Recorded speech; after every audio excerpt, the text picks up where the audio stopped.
반갑습니다. 제가 몇 개월 만에 이 자리에 서는 것 같아요. 제가 또 원래 한 7월부터 노타이 노자켓이라고 알고 있어가지고 딱 타이하고 자켓까지 딱 메고 왔는데 아니라고 하더라고요. 6월부터라고. 그래서 제가 단숨에 풀 헤쳤습니다. 저 순종하겠습니다. 노타이 노자켓 너무 좋아요, 너무 좋아요. 숨이 안 막히고 좋네요. 네. 제가 헤이븐 교회를 함께 나눠주시고 기도해 주심에 한 걸음 한 걸음 나아감에 아주 큰 감사함을 느낍니다. 가장 크게 느끼는 것이 뭐냐면 특히 이런 사역을 개척을 하면서 느껴본 것이 한 교회 안에도 진짜 여러 배경의 사람들이 모이는구나. 사상이 다르고 환경이 다르고, 그죠? 특히 저희 교회는 그 헤이븐 교회는 문화가 다르고 아주 다양한 사람들이 한 곳에 모입니다. 그러면서 저한테 이제 더 큰 도전을 주시는 거예요. 왜냐면 저도 외국에 처음 나가봤을 때 한국에서만 공부하던 거랑 외국에 한 번 나가서 공부하던 거랑 보는 시야가 다르고 바라보는 시선이 다르더라고요. 그러니까 저도 딱 이 한 교회에서 자라서 한 교회에서만 사역하다가, 그렇죠? 보통은 다 여러 교회 사역하면서 개척하시는데 저는 특이하게 딱 한 교회 사역해보고 바로 이제 개척한 케이스거든요. 근데 송도에 딱 이렇게 정착하다가 보니까 정말 한 교회만 가지고 있었던 어떤 시야를 넘어서 더 크게 더 넓게 바라보게 하는 그런 어떤 시야가 넓어지는 어떤 그런 가르침, 배움을 제가 배웠던 것 같습니다. 헤이븐에 또 찾아온 청년들 몇 명 중에서는 그냥 단순히 먹고 사는 문제를 넘어서 인생의 본질적인 고민들을 하면서 찾아오는 친구들도 있더라고요.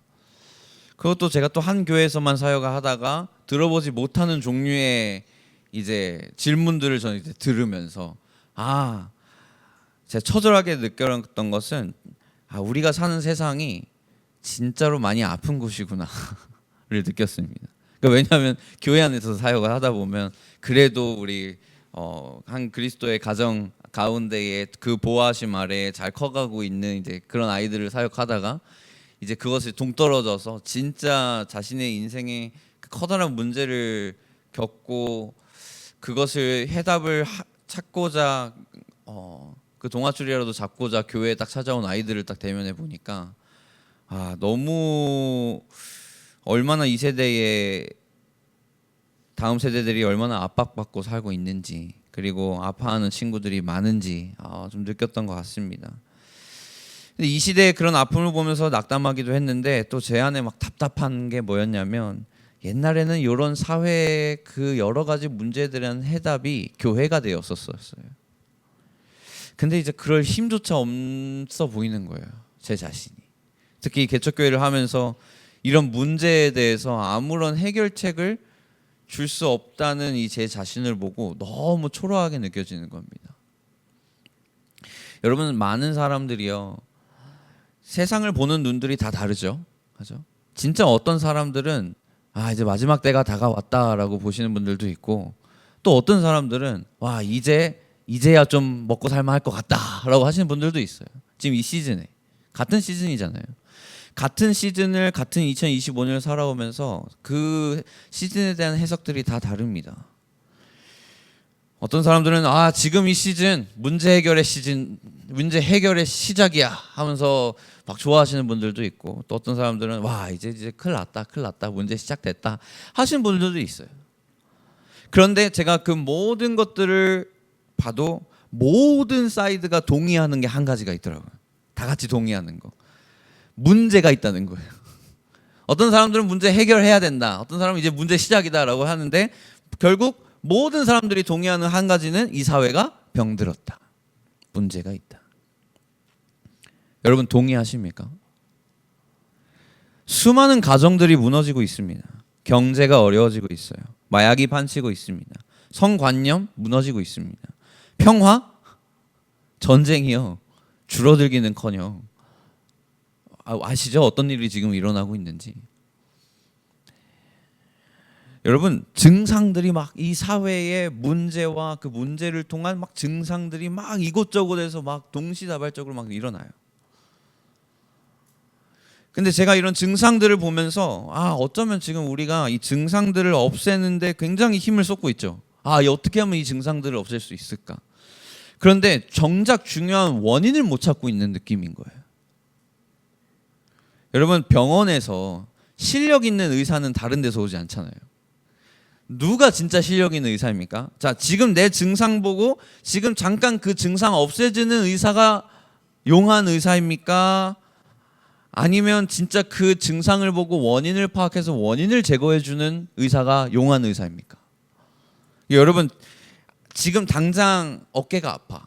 근데 어깨 아파서 찾아갔는데 내가 이 고통을 안 아프게 해주는 이제 무통 주사를 줬다고 쳐봐요. 그 주사를 하나 놔줬다고 그 의사가 실력 있는 의사입니까?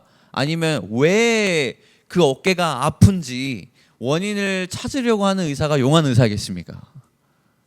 근데 우리는 마치 지금 내 증상을 없애주는 의사가 진짜 용하다고만 생각하고 있는 것 같은 거예요.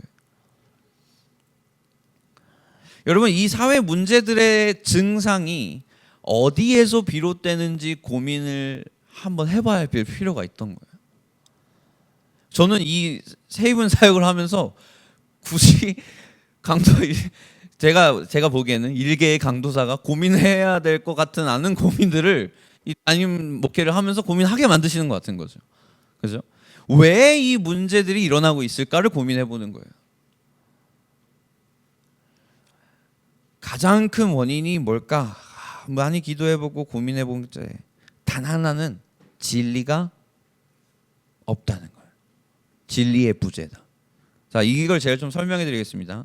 저는 이 많은 사회의 문제들의 이 증상에 대한 해답이요, 이 해결이 바로 말씀을 비롯한 복음에서 올 수 있다고 믿습니다. 아멘. 자, 복음에는 능력이 있어요. 아멘. 복음에는요 역사적으로 이 모든 사회의 문제에 대한 해답이 안 되었을 때가 없었어요. 영생을 주는 복음이요 이 사회에 영생이 아니라 유한한 삶을 사는 모든 사회에 영향을 주었고 항상 선한 쪽으로 영향을 주었었어요. 그렇다면 제가 아까 이야기한 대로 이 증상들의 해답은 정부가 갖고 있습니까? 교회가 갖고 있어야 되는 겁니다. 왜요? 교회라는 기관은 어떤 곳입니까? 이 복음을 선포하는 기관으로 주님께서 세우셨기 때문에. 그런데 문제가 뭐냐면 교회 안에도 증상들이 있어요. 복음을 붙들고 있는, 정말로 우리가 복음이 능력이 있고 복음이 모든 문제의 해결의 원인에 대한 해답이 레메디가 될 수 있다고 믿는데, 그렇다고 한다면 복음을 사수하는 교회는 그런 문제가 없어야죠. 그럼 복음을 붙들고 있는 교회는 이런 증상들이 없어야 정상인데, 만약 그게 진리라면. 근데 있다는 거예요. 그러니까 조지 바나라는 리서치에 따르면 미국 이 증상들을 좀 얘기해 볼게요. 미국 고등학생들이 대학교에 가는 순간 다시 교회에 나오지 않을 확률이 70%입니다. 문제가 어딘가 있다는 거예요, 지금. 그런 사람들이 만 29세가 되잖아요. 교회와 완전히 동떨어져 삶을 살아갈 아이들이 그 중에서 80%예요. 70%에 80%. 그리고 이것이 언제 리서치였냐면 코로나 이전 리서치였어요. 이건 미국입니다. 근데 한국도 다를까요? 그러니까 제가 이걸 보면서 애들이 문제일까요, 과연? 생각을 해보는 거예요. 전 다음 세대 살아가면서 누구보다 이 다음 세대들이 정말 복음을 알고 싶어하고 복음대로 살고 싶어하고 철저하게 성경님이 하나님의 뜻대로 살고 싶어하는 마음을 갖고 있구나를 깨달았어요. 애들이 문제가 아니라는 거예요. 근데 애들이 떠나는 이유는 교회가 지금 우리 다음 세대들이 닥친 문제에 대한 해답이 되어주지 않고 있다는 겁니다. 복음이 충분하지 않다고 여기고 있다는 거예요.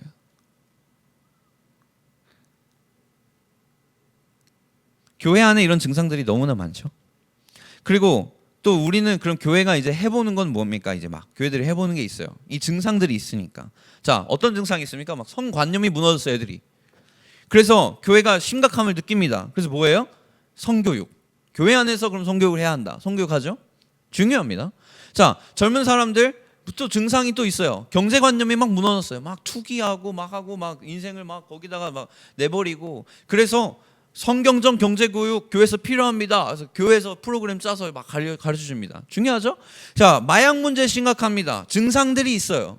그래서 뭐 하죠? 교회 안에서 마약 관련 교육 필요합니다. 그래서 마약 관련 막 교육해 주죠. 수많은 가정들이 무너지고 있습니다. 이게 진짜 우리가 보고 있는 사회들의 문제고, 교회 안에서도 가정들이 무너지고 있어서 우리 교회 안에서 뭐 해봅니까? 결혼 세미나 열어봅니다.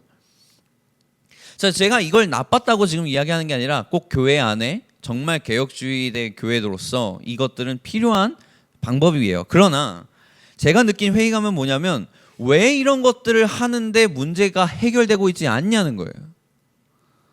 진짜 근본적인 원인의 해결이 없이 우리는 지금 증상들만 무통주사 놔주고 있진 않는가 라고 생각이 드는 거예요. 여러분, 진짜 근본적인 원인의 해결이 뭐라고 그랬죠? 우리가 지금 다 믿고 있죠. 복음이에요.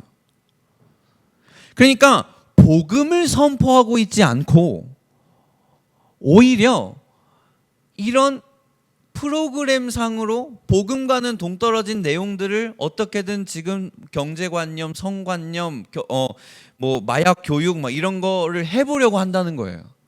가장 중요한 건 뭡니까? 우리가 복음으로 돌아가야 한다는 겁니다. 왜요? 복음이 모든 문제의 원인의 해결인 것을 믿어야 하십니다. 자, 진짜 원인이 그러면 복음이라고 한다면, 자, 복음이 문제는 아니죠. 아, 그러면 복음이 더 이상 해답이 되는 시대가 아닌가 봐요. 이렇게 생각할 수 있잖아요. 그죠?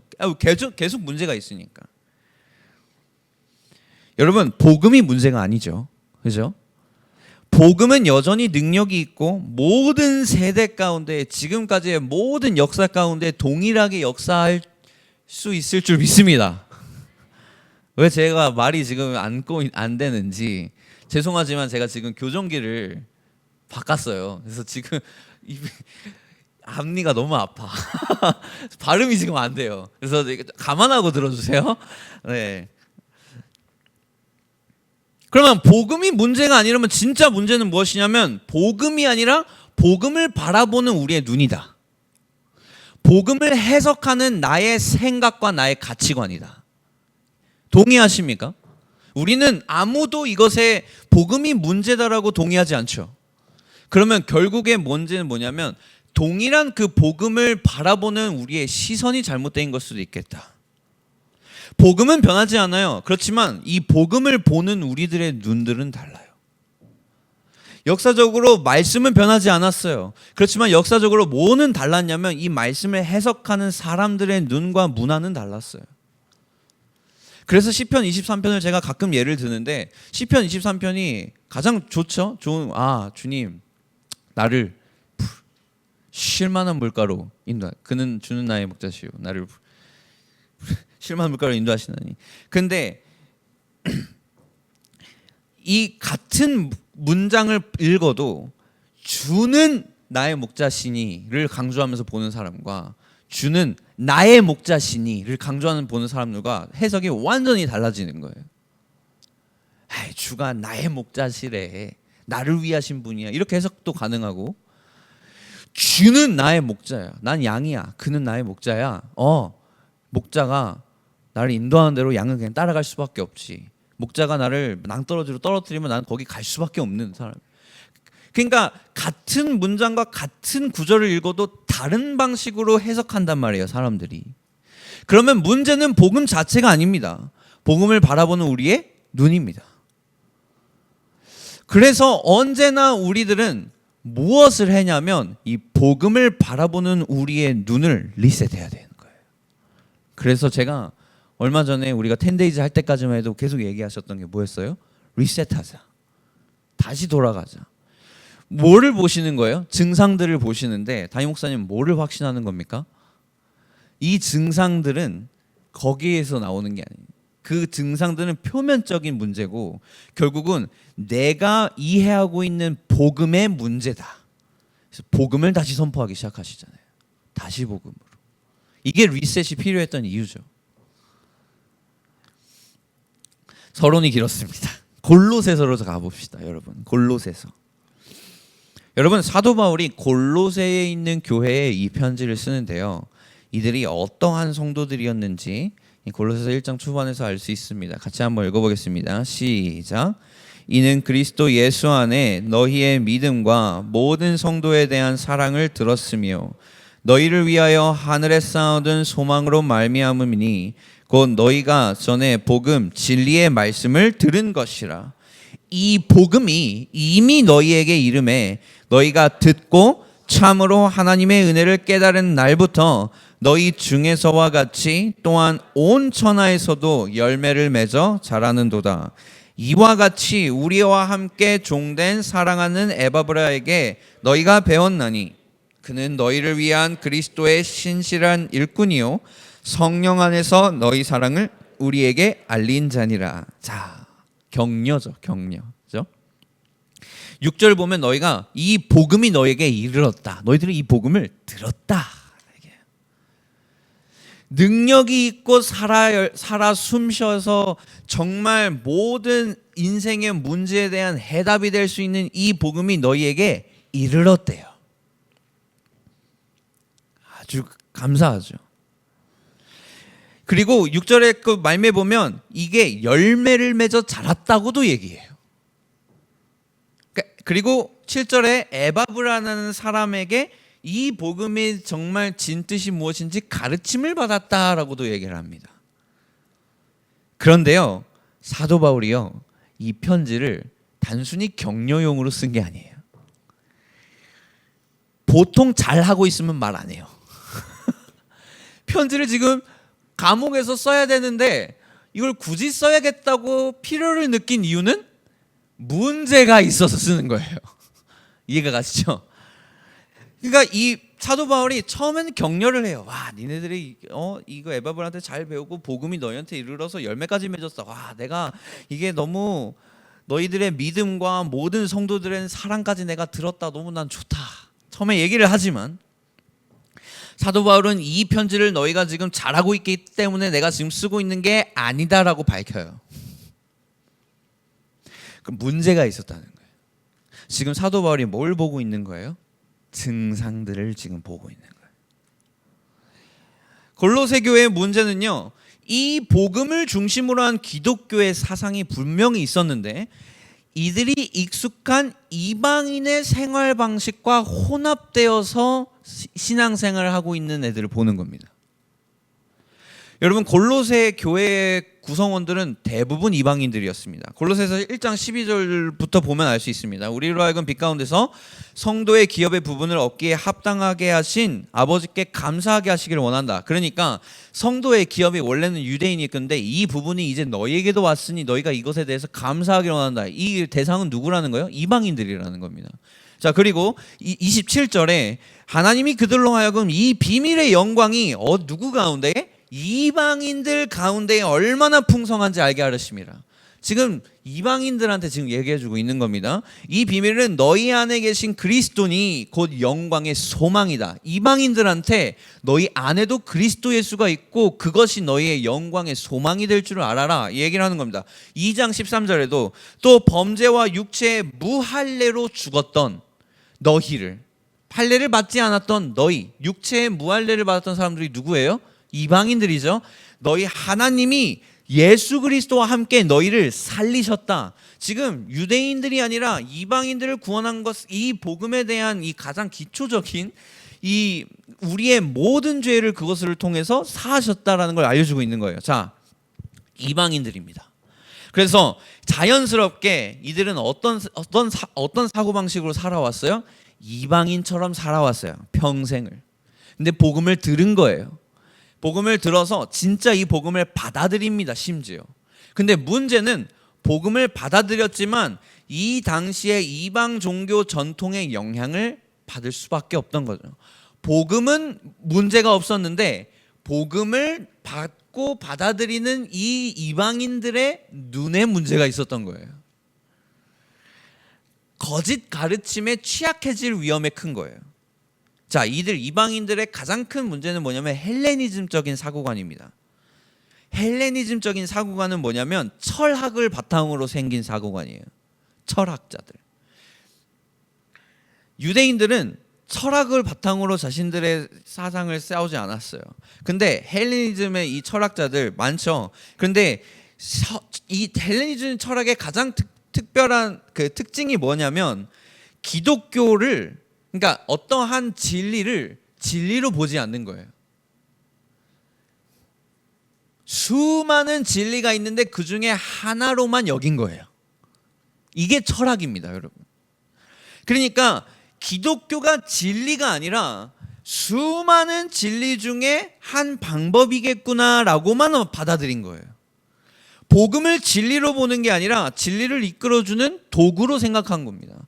복음을 진리라고 여긴 게 아니라 그저 일리 있는 말처럼만 여긴 겁니다. 그러니까 여러분, 그래서 이 사람들이 뭘 하기 시작합니까? 이교도 종교의 기독교 사상을 통합합니다. 기독교 의식 자체를 이교도 의식 방식에 혼합해요. 그러니까 이 당시 이교도의 종교는 또 어떤 습관이 있었냐면 몸을 자해하거나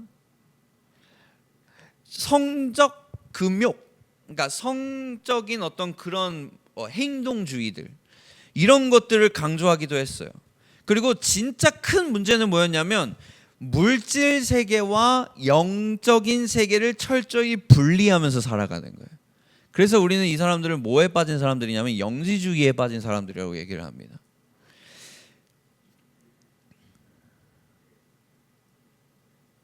그러니까 여러분, 이것이 과연 골로새 교회만의 문제였을까는 생각해 볼 필요가 있는 거예요. 그러니까 여러분, 우리도 돌아봐야 됩니다. 진짜 복음이 문제가 아닌데도 어쩌면 복음이 문제가 아니라면 어쩌면 우리는 복음 자체를 능력 삼고 있지 않고 어떤가를 얻기 위한 수단으로 복음을 보고 있지 않나 봐야 되는 거예요.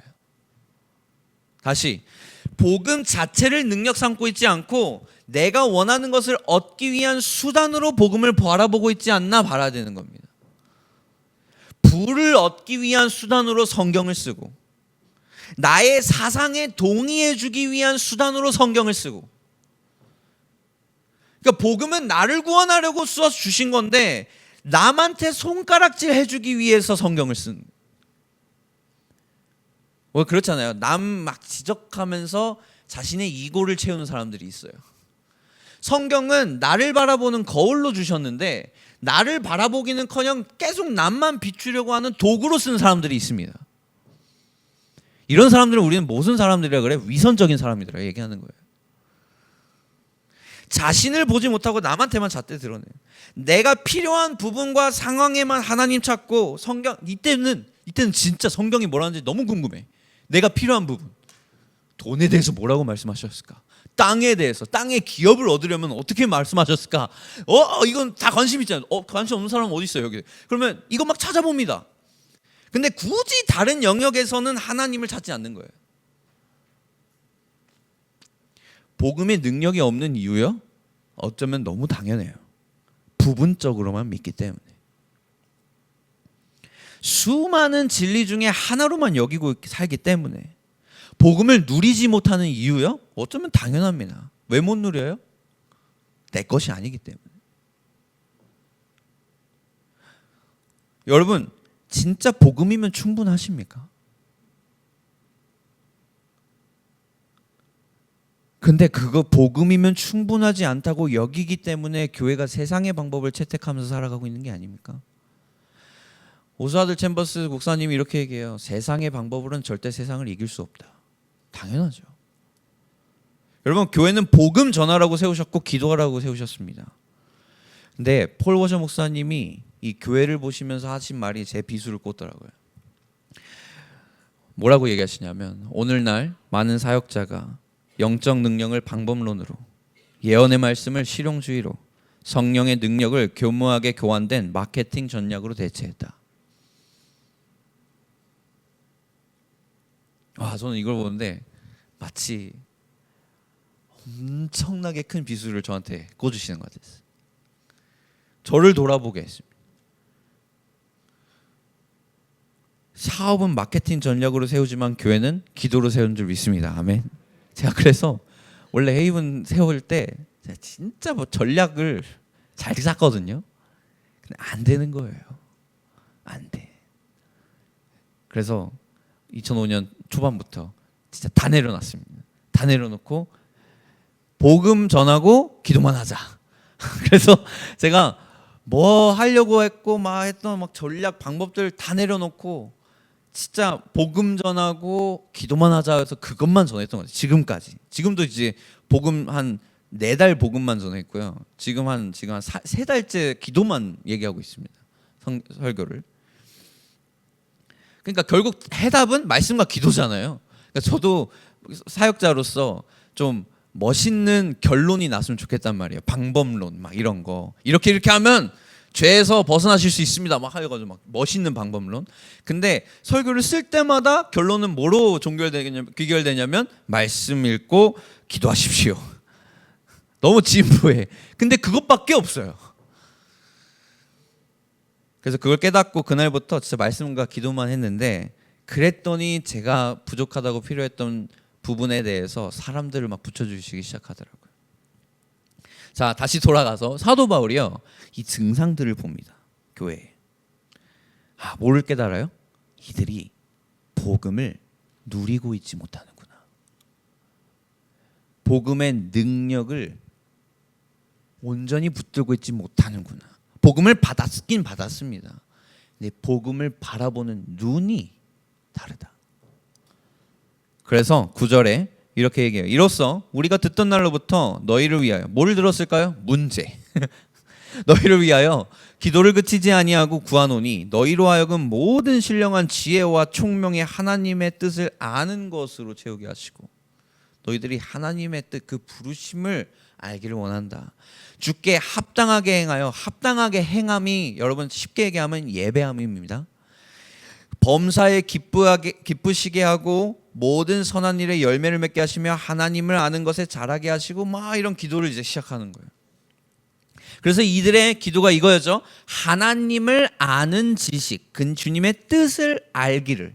11절에 그의 영광의 힘을 따라 모든 능력으로 능하게 하시며 기쁨으로 모든 견딘과 오래 참음으로 이르게 하시고, 우리로 하여금 빛 가운데서 성도의 기업의 부분을 얻기 위해 합당하게 하신 아버지께 감사해라. 자, 말이 어렵지만 결국 결론이 이겁니다. 감사해라. 그렇죠? 그러니까 사도 바울이 왜 이렇게 말을 어렵게 쓰시는지, 그거 한 3문장으로 바꿀 수 있는데 한 문장에 이걸 다 넣으시니까 이제 해석하기 어려울 때 있어요. 그런데 중요한 게 뭐예요? 감사해라. 그렇죠?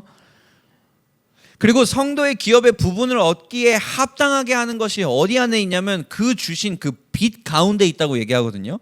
근데 그 빛이 무엇이냐? 골로새서 13절에 그가 우리를 흑암의 권세에서 건져내사 그의 사랑의 아들의 나라로 옮기셨으니 그 아들 안에서 우리가 속량 곧 죄사함을 얻었도다. 여러분, 갑자기 지금 기도를 하고 얘네들의 증상에 대해서 위에서 기도를 하고 너희들이 하나님 뜻을 알기 원하고 하나님을 아는 것에 지식이 더해져서 지혜와 총명에 그것이 더하기를 원한다라고 막 기도를 하면서 뭐로 귀결되냐면 아들에 대해서 계속 얘기를 합니다. 여러분, 그 아들 예수님에 대한 이야기로 돌아가요. 사도 바울이요, 지금 감옥에서 이 편지를 쓰는데 이들이 더욱더 믿음 안에 성장할 수 있도록 편지를 썼겠죠. 자, 그런데 이들이 소식과 문제를 들어요. 듣는데 사도 바울은 이 많은 증상들을 보는 게 아니라 그 원인을 보고 있는 거예요. 하나님을 사랑하지만 열정만 너무 커. 구원을 받았지만 이들이 구원의 감격과 기쁨을 넘어서 성숙하지 못하는 거예요. 구원을 받았지만 아직까지도 그리스도인들의 사고관을 가지지 못하고 있는 거예요. 하나님의 나라가 뭔지를 이해를 못하는 거예요. 믿기 전에 살았던 사고방식이 여전히 이들의 신앙생활에 영향을 주고 있는 이 증상들을 파악합니다. 그리고 이 증상을 본 게 아니라 증상들을 통해서 사도 바울이 뭘 본 거예요? 원인을 본 거예요. 원인이 무엇이냐? 예수 그리스도를 누군지 모른다는 거예요.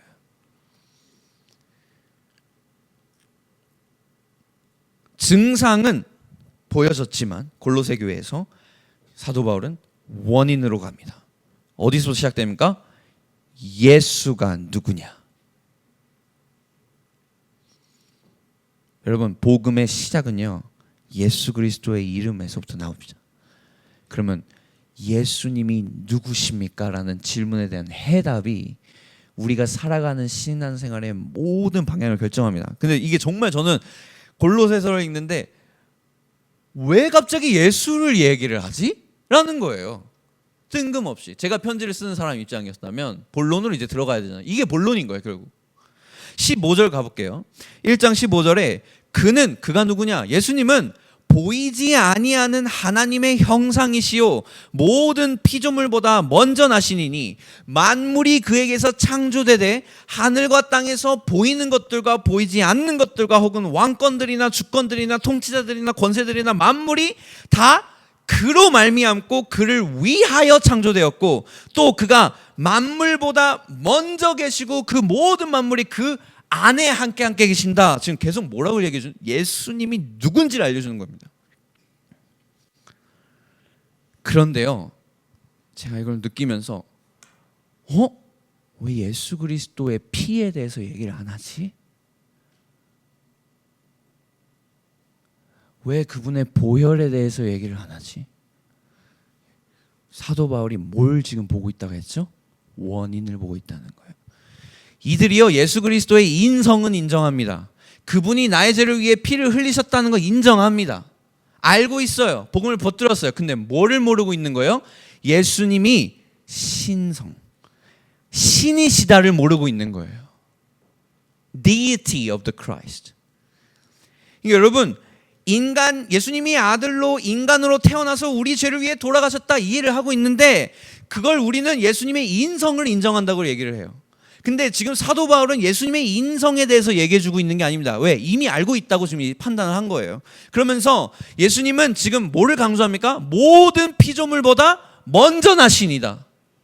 만물 자체가 그의 애교로부터 창조되었다. 모든 왕권과 주권과 통치자들과 권세와 만물이 다 예수로부터 말미암고 그를 위하여 창조되었다. 만물보다 먼저 있었고 만물이 그 예수님 안에 함께 서 계신다. 예수님은 어떤 분이냐? 딱 결론, 신이시다라는 거예요. 여러분, 우리는 알고 믿는 것만큼 삽니다. 행동합니다. 여러분, 예수님의 인성을 아는 것, 나의 죄를 위해 돌아가셨다. 뭐를 우리에게 행동을 옮겨줄까요? 선행을 독려하고 사회에 어떠한 자세로 살아가야 되는지 중요한 이정표가 됩니다. 열매도 보게 할 수 있습니다. 그런데요, 예수님의 신성을 알아야 우리는 순종을 배웁니다. 예수님이 누구입니까? 우리보다 높으신 그분을 알아야 예수는 내 삶의 전체, 내 삶의 파노라마 가운데에 그저 일부가 아니라 내 전체 삶이 그분의 파노라마 안에 있구나를 인정하는 거예요.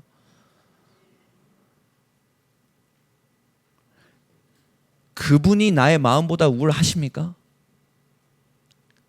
우월하시다니까요. 내가 느끼는 감정보다 우월하십니까? 우리가 바라보는 하늘보다 높으십니까? 이게 왜 중요하죠? 그리스도인들에게는요, 육적인 삶과 영적인 삶의 구분은 사실 없습니다. 모든 것이 하나님께 속하다는 거예요. 영지주의가 판치던 계속 육체적인 삶과 영적인 삶을 분리시키려고 살아갔던 이애들에게 너희들 그게 아니야. 하나님은 만물 전에 하셨고 이 창조된 세계조차도 예수님 안에서 창조되었다. 모든 구분 없이 모든 우리들의 인생의 부분이 다 하나님께 속한 거야. 나의 종교 생활만 일주일에 주일만 하나님 앞에 순종하면서 사는 게 아니고 나의 일상에서도 일터에서도 가정에서도 모든 영역에서 하나님의 신성을 인정하고 그를 기준으로 살아가고 있냐 이겁니다.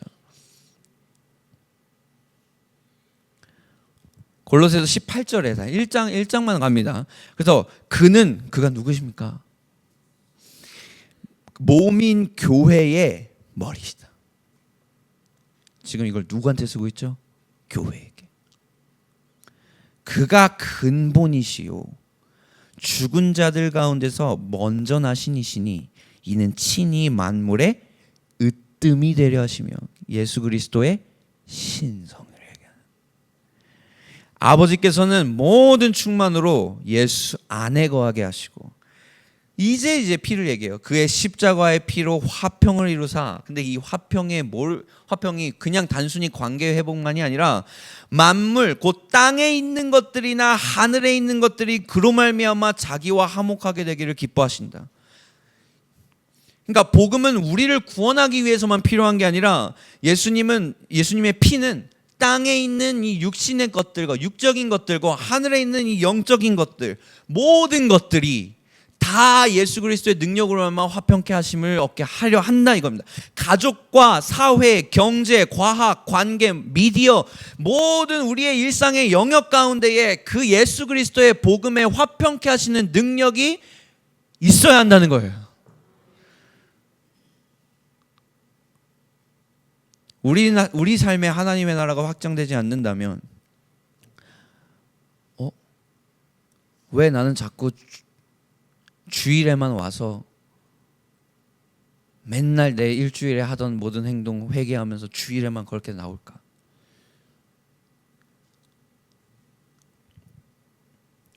왜 하나님의 나라가 확장되지 않을까라고 한다면 아마도 우리는 예수 그리스도를 내가 믿고 싶은 부분만 믿으며 살아가고 있는 겁니다.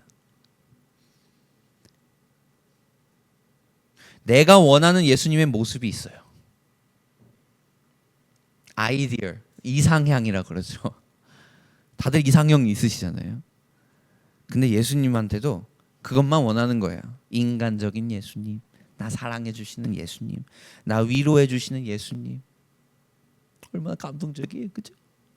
지칠 때 쉴 만한 물가 되시는 예수님, 나의 요크,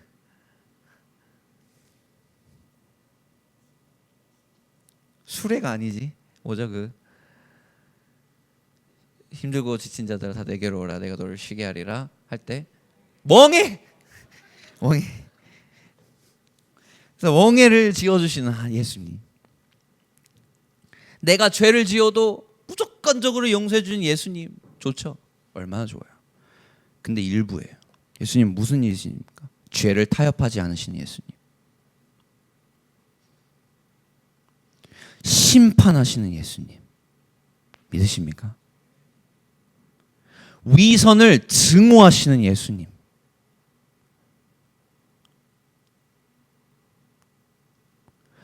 근데 왜 그런 예수님의 모습은 우리 보지 못할까요? 성경은 분명히 그리고 자극적이게 쓰는데도 말이에요. 위선을 그렇게 싫어하십니다. 위선을 보이는 바리새인들한테 저주가 있을지어다 얘기하십니다. 근데 왜 우리는 그런 예수님의 모습은 못 봅니까?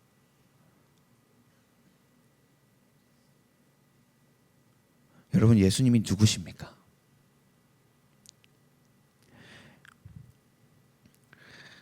사도 바울의 다음 말을 봅시다. 이 사도 바울의 이 다음 말은요, 지금 이 이야기가 제 말이 아니라 사도 바울의 생각이다라는 걸 증명해 줄 겁니다. 2장 6절에 그러므로 너희가 그리스도 예수를 주로 받았다. 주인이다.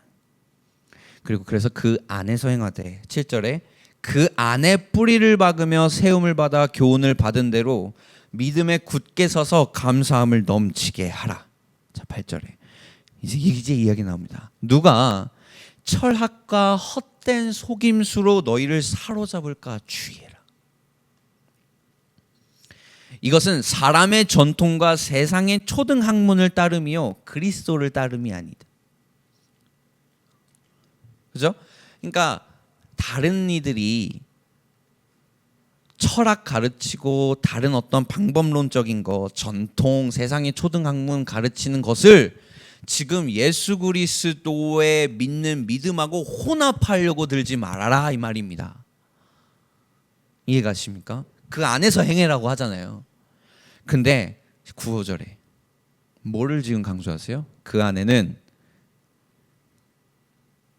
신성의 모든 충만이 그의 육체 안에 거한다. 예수 그리스도는 누구시다? 신이시다. 너희도 그 안에서 충만하여졌으니 그가 누구다? 모든 통치자와 권세의 머리시다.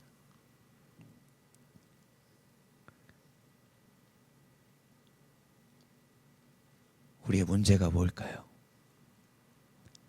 사도 바울은 뭘 봤어요? 증상들이 있는데 이 증상들을 통해서 얘들이 지금 철학에 속이려 하네. 그러면 저 철학이 지금 어떻게 잘못된 건지 가르쳐 드리자. 이 증상을 해결하려고 하지 않아요. 원인을 파악한 거예요. 원인이 뭐였어요? 예수를 신으로 인정하지 않고 있는 거예요. 주님됨으로 삼고 있지 않는 거예요.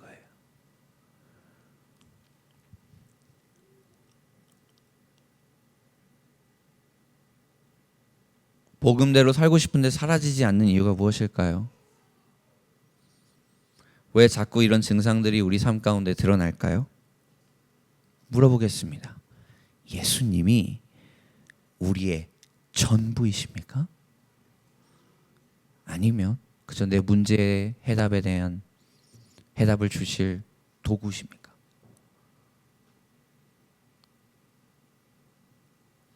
에베소서 2장 20절에는 너희는 사도들과 선지자들의 터 위에 세우심을 입은 자다. 그리스도 예수께서 친히 모퉁이 돌이 되셨느니라. 그의 안에서 건물마다 서로 연결하여 주 안에서 성전이 되어가고 너희도 성령 안에서 하나님이 거하실 처소가 되게 하여 그리스도 예수 안에서 함께 지어져 가느니라. 여러분, 예수님은 모퉁이 돌이 되셨고 우리는 그 위에 세워지고 있습니다. 그런데 우리는 예수님의 일부분만 보고 있는 거예요. 그러니까 종교 생활 가운데에 작용하시는 예수님의 역사는 보지만 과학에 대해서, 미디어에 대해서, 관계에 대해서, 직장에 대해서, 내 가정에 대해서 모든 분야에 예수님을 과연 모퉁이 돌로 세우고 있냐는 것은 질문해 봐야 되는 거예요. 여러분, 건물에는 최소 4개의 모퉁이가 있을 거 아닙니까? 뭐 3개가 있겠죠. 최소라고 정말 얘기를 한다면. 근데 모든 모퉁이 돌이 예수여야 됩니다. 예수는 견고한 바위시잖아요. 근데 우리가 뭘 합니까? 교회 안에서도 예수님이 한 모퉁이만 차지하게 하는 거예요. 다른 모퉁이는 문화, 철학, 전통에 의해서 차지되도록 하는 겁니다. 말씀은 결혼 전 성관계 그만하고 얘기합니다. 근데 우리는 문화라는 이름으로 우리 삶에 또 다른 모퉁이 돌 삼아서 되겠지. 야, 요즘 시대가 어떤 시대인데. 말씀은 하나님이 이혼을 미워하신다고 말씀하신데 그 이유는 원래 의도에서 벗어났기 때문에 미워하시는 거예요. 근데 문화가요, 요즘이 우리 이혼했어요. 이혼 뭐 무슨 캠프 막 이혼이 괜찮고 정상적이다. 이 문화가 이걸 바꾸려고 하고 있는 거예요, 지금. 하나님이 허락하신 성별은요, 2가지입니다. 남자와 여자를 창조하시되.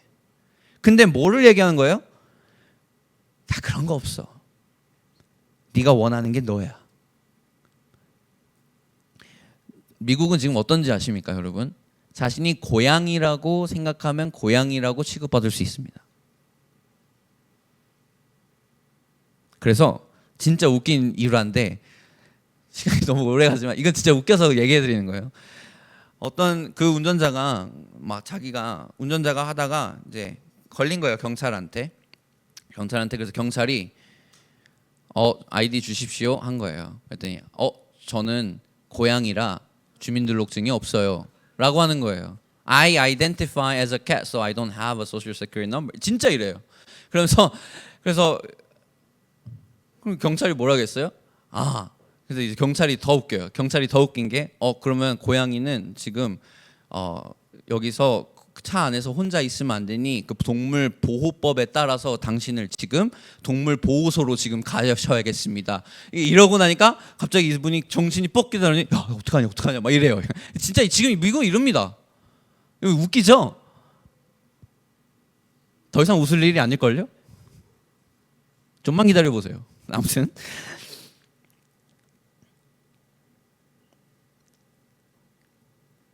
그 이걸 문화의 한 부류로 그냥만 생각하고 거기에 모퉁이 또 그냥 박아 놓는 거예요. 야, 이것도 괜찮겠지.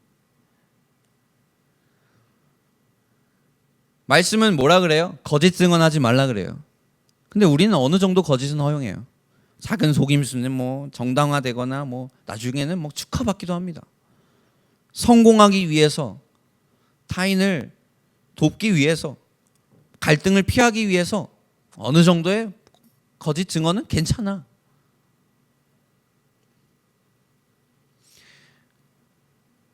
사회적인 이익이 모퉁이 돌이 돼버린 거예요. 말씀은 겸손하라 그래요. 자부심보다 겸손을 하라 그래요. 나는 세상을 섬기러 왔다 그래요. 근데 우리는 세상에게 그것은 더 이상 좋은 가치가 아니라고 현혹당합니다. 셀프 어필 굉장히 중요하다. 어떻게든 네가 누군지 알려. 자기 홍보, 개인 브랜드 구축. 우리의 모든 가치는 그런 성취와 지위에서 나온다고 속여요. 성경은 뭐라 그래요? 우리는 무명하나 유명한 자. 말씀은요, 만족하고 탐내지 말라 그래요. 저 어려운 말씀 아닙니다. 10계명 지금 들고 왔어요. 근데요, 세상은 뭐라고 해요? 끊임없이 더 많이 소유하라고 장려받아요. 더 많이 갖고 있고 더 많이 쌓아놓고 더 많은 인정을 받으면 더 나은 사람이 된다 그래요. 물질주의와 탐욕을 키우며 우리로 하여금 하나님 대신 물질적인 것에 기반을 둔 가치와 안정감을 갖게 합니다. 말씀은요, 원수를 사랑하고 용서하고 그들을 위해서 기도하라고 해요. 근데 문화는 나 아니면 적이라는 사고가 만들어버려요. 자신의 생각과 행동이 다른 사람들은 악마화합니다. 정치적, 사회적, 개인적인 측면에서든 자비보다는 뭘 택하라고 얘기하냐면 분열하라 그래. 차라리 분열해라. 그냥 같이 안 다니면 되잖아. 학교에서부터 그런 걸 배운대요. 뭐 나랑 안 맞아 그러면 따시키든지 아니면 그냥 상종 안 합니다. 같은 30명이 같은 학교 학반에 있어도 1년이 끝날 때까지 한마디도 안 섞고 다니는 애들이 있대요. 뭐가 이렇게 장려를 하고 있는 겁니까? 말씀은 하나님을 신뢰하라고 말하지만 미디어는 두려움과 걱정, 불안감을 심어서 하나님을 신뢰하지 못하고 지속적인 염려로 살아가게 합니다.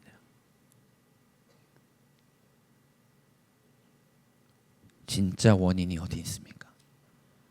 복음이 복음되지 못했다. 증상들은 많아요. 근데 우리는 증상을 보면 안 됩니다. 원인을 봐야 합니다. 복음이 복음되지 못하게 했습니다. 저희가 복음을 보는 우리 눈이 너무 편협하게 설한 겁니다. 다시 복음으로 돌아갈 줄 믿습니다. 리셋 중요한 말씀 선포하시고 가셨어요. 아니 왜 10days 끝나고 가셔가지고 10days 그 깊은 찬양 끝나고 그래 이제 금철 너가 해 이성민 강도사. 이게 뭐예요 이거? 뭐라 그러고 나보고 하라고. 근데 저는 그냥 여태까지 목사님이 하신 거 그냥 종합한 겁니다. 왜 리셋이어야 하는가? 증상들을 통해서 그 증상을 해결하고 하면 안 되기 때문입니다. 더 본질적인 것을 보신 거예요. 복음이 복음되자. 찬양팀 올라와주세요.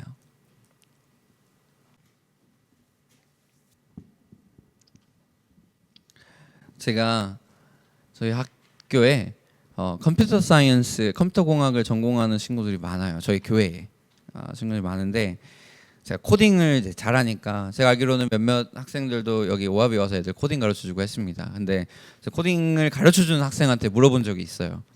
야 코딩하면 그 코딩이 어디선가 모르게 잘못되었을 때 증상들이 막 나타나잖아요. 프로그램이 막 안 돌아가 자기가 친 코딩대로. 야 그럼 너 어떻게 하냐 물어봤어요. 그랬더니 증상들은 확실한데 원인을 모를 때 자기들이 하는 가장 확실한 첫 번째 스텝은 재부팅하는 거랍니다. 저는 뭘 생각했냐면 얘네들이 멋있게 다 그 코딩한 거 쭉 펼쳐가지고 뭐가 잘못됐나 하나하나 이렇게 막 가르쳐서 막 볼 줄 알았어요. 근데 그런 거 안 해. 걔들도 그거 안 해요. 증상이 많은데 원인을 모를 때 가장 쉬운 것은 처음으로 돌아가는 것이다. 바이러스는 여러 증상들을 만듭니다. 근데 확실하게 그 바이러스 잡는 것은 뭐예요? 봄에 타세요. 복음이 우리 삶의 해답이라고 확신하십니까? 그러면 바이러스 같은 증상들이 내 삶 가운데 드러나고 있을 때 우리가 가장 첫 번째로 해야 될 것은 복음을 다시 정렬시키는 겁니다. 다시 내가 바라보고 있는 이 복음이 진짜 복음인가? 내가 내 원하는 해답을 얻기 위해서 복음을 이용하고 있는가? 아니면 나는 진짜 이 복음이 말하는 바에 순종할 준비가 되어 있는가? 다시 한번 돌아보자 이겁니다. 리부트 해야 됩니다. 복음을 아예 몰랐던 사람들처럼 처음부터 접근해야 됩니다. 아멘.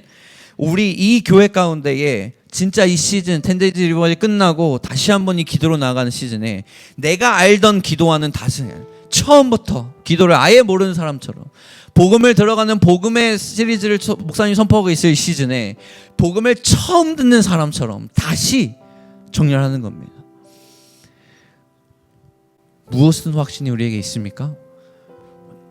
우리 인생의 우리 사회의 모든 해답은 그 복음 안에 있다.